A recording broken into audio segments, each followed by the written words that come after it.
ఎడతెరిపి లేకుండా కురుస్తున్న వానలు వరదలతో అతలాకుతలమైన వయనాడ్కు సెలబ్రిటీస్ సాయం ప్రకటిస్తున్నారు. ఇప్పటికే పలువురు తారలు తమకు తోచిన విరాళాన్ని ప్రకటించగా ఆ జాబితాలోకి ఇప్పుడు ప్రభాస్ చేరారు.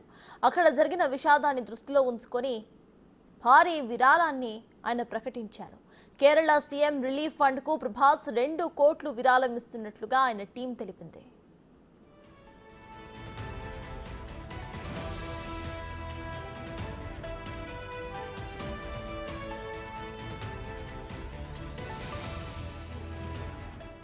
కష్టాల్లో ఉన్న వారికి చేయూత అందించడానికి ఎప్పుడూ ప్రభాస్ ముందు వరుసలోనే ఉంటారు. కేరళలోని వయనాడ్ జిల్లాలో జరిగిన విషాదాన్ని దృష్టిలో పెట్టుకుని ప్రభాస్ సహాయం చేశారు. టాలీవుడ్ నుంచి అంత మొత్తంలో విరాళాన్ని చెల్లించిన హీరో ఆయనే కావటం విశేషం అంటూ నెటిజన్లు పోస్టులు చేస్తున్నారు. ఎంతైనా డార్లింగ్ మనసు పెద్దదంటూ ఎక్స్ వేదికగా ట్వీట్స్ చేస్తున్నారు.